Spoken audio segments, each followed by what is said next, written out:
Agora sim, a última fronteira com o Miguel Gonçalves. E Miguel, agora já te ouvimos. Íamos falar de um buraco negro superluminoso. Sim, e estava a dizer que temos primeiro que viajar até à edição de 24 de janeiro da Última Fronteira, em que neste mesmo estúdio nós falámos de um evento que na altura até apelidámos de a mãe de todas as supernovas e que no fundo estava associado a observações feitas em 2015 de um evento super luminoso. Olha, tão luminoso como cerca de 20 vezes a luminosidade da própria Via Láctea. E na altura dissemos que, muito provavelmente, nós estávamos perante a presença de uma explosão estelar, o fim da vida de uma estrela de grande massa e que terá provocado uma luminosidade fora do comum, 2 vezes mais daquilo até que os astrónomos estavam à espera. Eis então que esta semana uma equipe internacional de astrónomos que junta astrónomos de Israel e de Dinamarca avança com outro tipo de explicação que é capaz de ser mais consensual, ou talvez não, já lá vamos, mas que é seguramente mais excitante e, olha, ainda por cima mais raro. Então o que é que dizem estes investigadores? Dizem que, olha, esta animação que nós estamos a ver, dizem que se calhar não tinha nada a ver com nenhuma explosão de uma estrela. Aliás, já na altura esta explicação não convenceu propriamente toda a comunidade científica, porque estávamos a falar de provavelmente uma estrela que nem sequer teria massa para detonar, para terminar a sua vida numa grande explosão, e ainda por cima numa galáxia com estrelas velhas, num lar de seriedade autenticamente, em que não é nada vulgar este tipo de explosões de estrelas. E então, se calhar, o que esta equipa de investigação fez foi observar durante os 10 meses seguintes precisamente aquela zona, tentar traçar uma outra história para o que aconteceu. E então, o que é que eles dizem? Dizem que estamos perante um buraco negro que aquela luminosidade que foi registada terá sido o registro do despedaçar autenticamente de uma estrela. Ou seja, estávamos perante a evidência de uma refeição autêntica deste buraco negro. Curiosamente, não de uma estrela de grande massa e eventualmente de uma estrela de pequena massa, ou pelo menos a massa do Sol, mas esta explicação também pode não convencer toda a comunidade internacional. Porque nós estamos a falar de um buraco negro que é um buraco negro que terá que ter as suas características muito especiais. Não é um buraco negro passivo, que esteja ali à espera que a refeição chegue até ele. Não. De acordo com esta teoria, e para que esta teoria consiga explicar de facto a luminosidade que foi visto, nós temos que ter um buraco negro chamado buraco negro de Kerr, que no fundo é um buraco negro em alta rotação. Só um buraco negro em alta rotação, e já agora é um buraco negro também absolutamente extraordinário na sua massa, cerca de 100 milhões de vezes a massa do Sol, e então só mesmo um buraco negro em rotação rápida, como esta imagem, esta animação que nós estamos a ver, é que consegue explicar o fenómeno de grande luminosidade. O que é que terá acontecido então a esta estrela?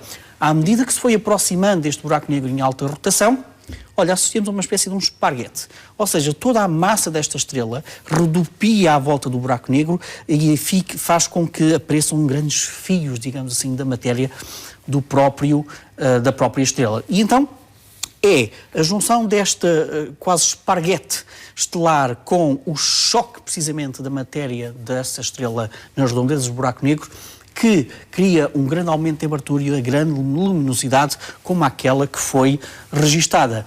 Portanto, esta é uma outra explicação que consegue ser um bocadinho mais convincente do que a anterior, que era a da explosão de uma grande estrela, mas mesmo assim os astrónomos estão à procura de outras explicações, porque esta, lá está, depende desta particularidade muito própria deste buraco negro. Terá que ser um buraco negro em elevadíssima rotação. Miguel, avancemos nesta nossa viagem e já me dirás se vamos até ao planeta Júpiter ou não, mas vais falar de Júpiter e das andanças registradas num meteorito.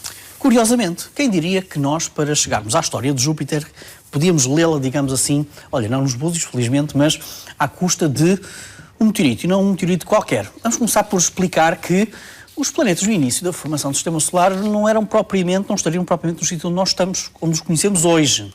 Nomeadamente Júpiter e se calhar também Saturno, terão sido um bocadinho vagabundos, para o bem ou para o mal, olha, até do próprio Sistema Solar interior.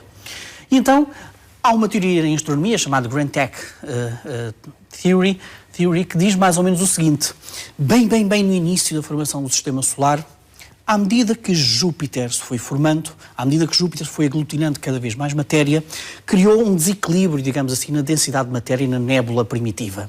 E então o que é que isso originou? Originou que Júpiter começou lentamente a vir de regiões mais remotas até para regiões mais próximas do Sistema Solar, muito provavelmente até à zona que nós conhecemos hoje como a cintura de asteroides.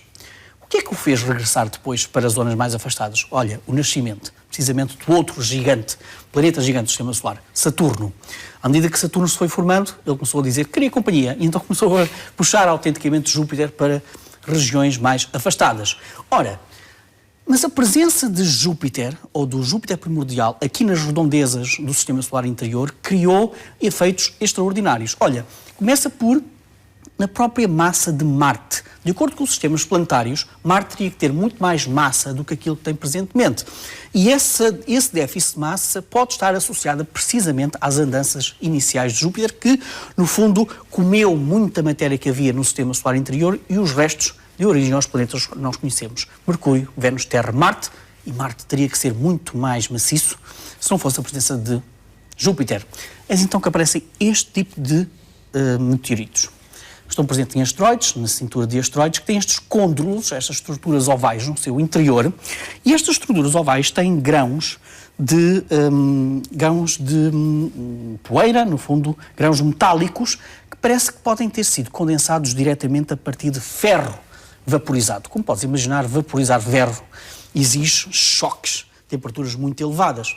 E, portanto, o que diz os modelos computacionais é que para nós encontrarmos aquele tipo de meteoritos na zona da cintura de asteroides, tínhamos que ter impactos de cerca de, 20 km por segundo. Ora, isto é um bocadinho chato, porque aquilo que nós pensávamos que poderia acontecer era que os modelos dizem-nos que na zona da cintura de asteroides só poderíamos ter, eventualmente, choques na ordem dos 12 km por segundo. E, portanto, era impossível encontrar precisamente aquele tipo de meteoritos naquela zona da cintura de asteroides. É aqui que entra precisamente esta teoria. Então, o que é que nos diz esta teoria? Diz-nos que, não, é possível nós termos choques daquele tipo. Como? Vamos buscar Júpiter. Ora, se neste modelo nós encaixarmos a ideia de que Júpiter, cerca de 5 milhões de anos depois da formação do Sistema Solar, andou ali nas redondezas da cintura de asteroides, então a sua força gravitacional extraordinária fez com que estes meteoritos chocassem entre si a velocidades muito, muito elevadas. E de acordo com os modelos que foram apresentados neste estudo, podiam chocar até à velocidade de 33 km por segundo, portanto, muito acima dos 20 km por segundo. E aqui sim, eis então uma evidência, se calhar indireta, de que Júpiter, de facto, no início da formação do Sistema Solar, andou ali, precisamente na zona da cintura de asteroides. Uma história contada precisamente pelos meteoritos que nos dizem que, para termos aquelas amostras de ferro fundido, então alguém muito maciço teve que estar ali na origem da formação do Sistema Solar, e isto encaixa perfeitamente na teoria que diz que Júpiter migrou para aquela zona e depois foi puxado por Júpiter. Portanto, quem diria que um meteorito nos conta esta história das andanças de Júpiter?